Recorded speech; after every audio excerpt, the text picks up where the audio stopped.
नमस्कार, मैं Sumant Kashyap astro vastu consultant अपने यूट्यूब चैनल में आपका स्वागत करता हूं। आज आपके सामने एक केस स्टडी है। ये एक महिला का बर्थ डिटेल्स है। इनका अपने मैरिड लाइफ में अपने पति से शुरू से ही अनबन वाली स्थिति है, यानी पति का इनके तरफ जो प्यार सम्मान होना चाहिए, जो अट्रैक्शन होना चाहिए वो नहीं है। तो इसी सिलसिले में ये मुझसे मिली थी और जैसा कि आप सब जानते हैं, आप सबके साथ भी ऐसा होता होगा। एस्ट्रोलॉजर के पास 10 में 9 लोग प्रॉब्लम लेके ही जाते हैं, यानी उनको सॉल्यूशन चाहिए होता है। तो सॉल्यूशन और वास्तविक रूप में एक कंसल्टेंट, मैं जो मानता हूँ, एक एस्ट्रोलॉजर जो है वो एक एडवाइजर भी हैं, कंसल्टेंट भी हैं। जैसे डॉक्टर हैं, बीमारी लेके जाते हैं, डॉक्टर दवा देते हैं, तो वैसे ही जो एक एस्ट्रोलॉजर यानी एडवाइजर है वो आपको एडवाइस करते हैं कि आपको क्या करना है, रेमेडीज के रूप में क्या नहीं करना, यानी जो प्रिकॉशंस हैं, जो रेमेडीज हैं वो लेना, और आपको एक पॉजिटिवली ट्रीट करना, अच्छे से आपकी काउंसलिंग करना कि जो भी परिस्थिति है उससे आप उबर सकें। तो आइए, जब ये मुझसे मिली थी, लगभग 1.5 महीने पहले की बात है, क्योंकि आज कल इनके रेमेडीज का मैंने जो 40 दिन का साइकिल दिया था वो पूरा होने के बाद आज इनका मैसेज आया था कि काफी रिलीफ है। तो इसलिए मैंने ये आपके सामने रखा कि आप इससे कुछ समझ सकें, सीख सकें। आइए, सबसे पहले हम इनके क्वेश्चन को देखते हैं इनकी कुंडली से कि क्या जो इनका प्रॉब्लम है वो कुंडली में दिख रही है। सबसे पहले हम 7वें भाव को चेक करते हैं, क्योंकि क्या है 7वां भाव वैवाहिक जीवन का है। तो इनके 7वें भाव में आप देखेंगे तो जुपिटर है, राहु है, मार्स है, और तीनों ही वैवाहिक जीवन के लिए सही नहीं है। साथ ही साथ भाव चलित में आप जब देखेंगे तो शनि है, लेकिन मार्स और राहु का पोजीशन बदल गया है, और वैवाहिक जीवन के लिए मार्स का 6ठे भाव में जाना ये भी प्रॉब्लमेटिक सिचुएशन। साथ ही राहु का 6ठे में जाना एक साहस कहें या इसको ऐसे कहें कि थोड़ा सा जिद्दी भी बना देता है जातक को, और ये भी समस्या आती है। दूसरी आप देखेंगे तो एक ही राशि में लग्न कुंडली में शनि और चंद्र एक साथ हैं, जो वैवाहिक जीवन को प्रॉब्लमेटिक बना देते हैं किसी न किसी कारणवश, चाहे वो शक हो आपका जिद हो, आपका गुस्सा हो, जो भी हो, इस कारण ये प्रॉब्लम आ जाती है। दूसरा, आप एस्ट्रो वास्तु के अकॉर्डिंग जब देखेंगे तो एस्ट्रो वास्तु के अकॉर्डिंग भी आपको यहाँ दिखेगा 7वें भाव पे सूर्य का और बुध का, दोनों का 7वें भाव पे नेगेटिव एस्पेक्ट है। एस्ट्रो वास्तु से भी यहाँ मिलेगा। उसके बाद हम आपको केपी से दिखाते हैं। यहाँ आइए और इसको देखिए। 7वें का सबलॉर्ड शनि बना हुआ है, साथ ही साथ शनि 9वें का भी सबलॉर्ड है। यहाँ से पता चल जाएगा शनि किन किन भावों का सबलॉर्ड है। सैटर्न वाले में यहाँ आएंगे तो शनि 3, 5, 7, 9 भावों का सबलॉर्ड है, 6ठे का स्टार लॉर्ड है, और सिग्निफिकेटर में वो 1, 7 और 12 का दे रहा है। जब 7वें का सबलॉर्ड 12वें का जब सिग्निफिकेटर बनता है तो इस स्थिति में वैवाहिक जीवन में असंतोष होता है, किसी न किसी प्रकार से, जो भी रीजन हो, डिससेटिस्फेक्शन बना रहता है। दूसरी, 7वें का सबलॉर्ड शनि है तो जीवन साथी की उम्र में गैप होगा, तो इस कारण भी, चाहे वो सोच का कहें या जिस प्रकार का कहें, एक गैप भी आ जाता है। ये भी एक रीजन होता है।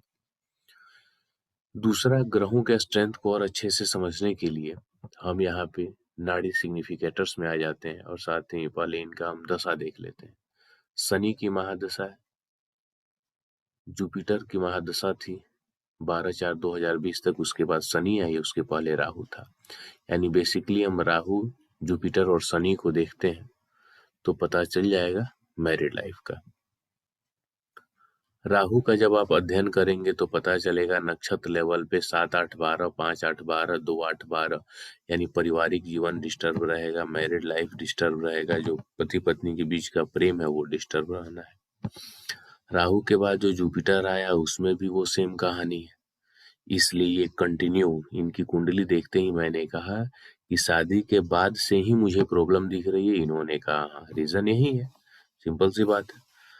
उसके बाद जब शनि आई है तो शनि में 7 और 12 है, लेकिन 7 प्लेनेट लेवल पे भी और स्टार लेवल पे भी है, और सब लेवल में राहु है, लेकिन यहाँ पे नंबर सिर्फ एक 8 है, लेकिन फिर भी 7 के साथ 8 आने से थोड़ा सा क्लैश दे रहा है, लेकिन 11 नंबर अच्छा है। यानी कुल मिलाकर शनि थोड़ा ही प्रॉब्लमेटिक है। लेकिन जैसे जैसे फिर अंतर लेवल पे या प्रत्यंतर लेवल पे ग्रहों का जब साइकिल चेंज होगा तो थोड़ी बहुत समस्या आएगी, लेकिन फिर भी हम कहें राहु और जुपिटर की तुलना में स्थिति इसमें सामान्य होगी। अब हम आते हैं रेमेडियल मेजर्स पे कि इनको क्या रेमेडी करनी होगी। सबसे पहली बात जो मैंने आपको दिखाया था लग्न कुंडली से और साथ ही साथ केपी से भी, जो आपने देखा कि 7वें भाव का जो सबलॉर्ड है शनि, वो 7 और 12 को बता रहा है, तो वो तो प्रॉब्लम देगा ही। अब प्रॉब्लम देगा तो फिर उसका सॉल्यूशन क्या है। सबसे पहले मैंने इनको एक मंत्र बताया कि उस मंत्र का इनको जप करना था 40 दिन तक। उस मंत्र को जप करने के बाद उसका अगला स्टेप मेरा था नंबर कोड्स का, यानी पहला उपाय मैंने इनको बताया था मंत्र, और दूसरा जो मेरा होता है बर्थ डिटेल्स के आधार पे न्यूमेरिक कोड्स, ये था। काफी अच्छा काम करता है। और सबसे बड़ी बात कि ऐसी रेमेडीज भी बहुत से लोग डिमांड करते हैं कि जो भी जहाँ है जब उस रेमेडी को करें, और खासकर महिलाएं, तो कोई जाने ना। अगर जो यदि मान लीजिए ससुराल में है, उनकी सास है या और भी उनकी ननद या कोई लेडीज है या पति ही, उनको जानकारी ना हो, या कई बार घर से निकलना पॉसिबल नहीं होता है, तो घर में रहते हुए उस रेमेडी को कर सके सिक्रेसी के साथ में। तो इस स्थिति में मंत्र अच्छा रोल निभाता है, क्योंकि पूजा तो सब लोग करते हैं, तो इस स्थिति में कोई देखने नहीं जाएगा कौन सी पूजा है, और आसान है। 2 लाइन 3 लाइन 4 लाइन का ऐसे मंत्र होता है, साथ में न्यूमेरिक कोड्स होते हैं ये। और उसके बाद जो मैंने कुछ रेमेडीज बताई एस्ट्रो वास्तु से रिलेटेड बताई, क्या था, हरे रंग की चूड़ी इनको पहननी थी, ग्रीन चूड़ी आसानी से पहन सकती हैं। साथ ही नाभि से 4 इंच ऊपर, ठीक 4 इंच ऊपर इनको लाल चंदन का टीका लगाना था, माथे पर लाल बिंदी लगाना था, माथे पर ही लाल सिंदूर लगाना था। यही बस कॉमन उपाय था, कुछ इसमें एक्स्ट्रा नहीं था, और ना ही इनके 1 रुपए खर्च होने वाले उपाय थे। और वहीं कल 40 दिन पूरा जब हुआ तो आज इन्होंने मैसेज किया, फिर कॉल पे बात हुई कि पहले से काफी रिलीफ है, हस्बैंड के इनके जो नेचर है इनके तरफ में काफी चेंजेस आया है, क्या करना है। मैंने कहा इस चीज को आप कंटिन्यू करें, क्योंकि जो एक लंबे समय से कम्युनिकेशन गैप बना हुआ है, एक डिफरेंस है, वो तुरंत सही नहीं हो सकता, कुछ चीजें नेचर में आ जाती है, तो उपाय लंबे समय तक करने पड़ेंगे और तब जाके इनको रिलीफ मिलेगा। यदि आप मुझसे कंसल्टेशन लेना चाहते हैं तो कुंडली विश्लेषण के चार्ज 3100 रुपए है। इसमें मैं आपको कुंडली से संबंधित आपके सभी प्रश्नों का उत्तर, साथ ही साथ 2 महीने तक अपने गाइडेंस में आपसे रेमेडीज कराऊंगा, आपसे फीडबैक लूंगा। एस्ट्रो वास्तु कंसल्टेशन के चार्ज 6000 रुपए है, उसमें भी 2 महीने का फॉलोअप मिलेगा। एस्ट्रो वास्तु कंसल्टेशन में ओवरऑल आपकी कुंडली के अकॉर्डिंग क्या वास्तु के फॉल्ट्स दिख रहे हैं, क्या होना चाहिए, वो मैं गाइड करता हूँ। मनी बैक गारंटी का भी मैं देता हूँ कंसल्टेशन, वो प्रॉब्लम के आधार पे होते हैं, जिस तरह का प्रॉब्लम है उस तरह से आपको चार्जेस देने होते हैं। उसमें जो कुछ और सामान होते हैं, जेम स्टोन्स होते हैं, कुछ यंत्र होते हैं, ये सब मैं अपनी तरफ से ही बना के भेजता हूँ आपके पास, और 6 महीने का समय पीरियड होता है। यदि उस बीच में आपका जो डिजायर्ड रिजल्ट है वो फुलफिल ना होता है तो आप मेरे सामान रिटर्न करेंगे, और मैं आपका पूरा का पूरा पैसा, 1 रुपए भी उसमें नहीं कटता है, पूरा पैसा वापस हो जाएगा। तो ये भी है, या आप कोर्स करना चाहते हैं तो आप बेशक मेरे व्हाट्सएप नंबर पे कांटेक्ट कर सकते हैं, चाहे प्रेडिक्टिव एस्ट्रोलॉजी है या एस्ट्रो वास्तु है या वास्तु का कोर्स है। मेरा व्हाट्सएप नंबर है 99555792। फी का भी एक बार स्ट्रक्चर बता देता हूँ। प्रिडिक्टिव एस्ट्रोलॉजी का फी है 51,000 रुपए। 3 से 4 महीने कोर्स चलेगा। 4 महीने प्रैक्टिस सपोर्ट है, यानी कुंडली कोर्स खत्म होने के बाद 4 महीने तक आपको जो पूछना चाहें पूछ सकते हैं। सबसे बड़ी समस्या लोगों की क्या होती है कि लोग कोर्सेज तो कर लेते हैं, लेकिन जो थ्योरेटिकल बातें वो पढ़ते हैं वो कुंडली में कैसे अप्लाई करें, जहाँ उनको प्रॉब्लम आती है वो किससे समझे, ऐसा उनको सपोर्ट नहीं मिल पाता। तो मैं फुल सपोर्ट देता हूँ, इसलिए मैं जो भी लोगों के अनुसार की मेरी चार्जेस मांगी है, लेकिन वास्तविक रूप में आप देखें तो आपको पता चल पाएगा।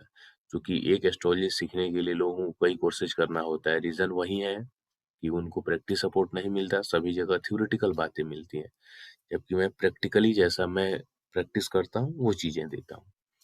एडवांस एस्ट्रो वास्तु सीखना है तो एडवांस एस्ट्रो वास्तु में एक कोर्स जो अष्टक वर्ग के साथ है, उसकी फीस 43,500 है। एक नक्षत्र एंड 5 एलिमेंट पे बेस्ड है, उसका फी 51,000 है। दोनों का कोर्स कंटेंट है, आप मेरे व्हाट्सएप पे मैसेज करेंगे, मैं आपको कोर्स कंटेंट भेज दूंगा। और एक 45 एडवांस एस्ट्रो वास्तु कोर्स है, 45 एनर्जी फील्ड पे आधारित, जो वास्तु के 45 देवता होते हैं, इनके सभी एट्रीब्यूट्स के साथ साथ कुंडली से रजस सतो तमस से 5 एलिमेंट्स के द्वारा जो कनेक्शन है, उसका एक्टिवेशन है, उसका फी 40,000 रुपए है। और मेरे सभी कोर्सेज में प्रैक्टिस सपोर्ट दिए जाते हैं। आप चाहें तो ज्वाइन कर सकते हैं। बने रहिए, मिलते हैं कुछ और ही इंटरेस्टिंग वीडियोस के साथ। धन्यवाद।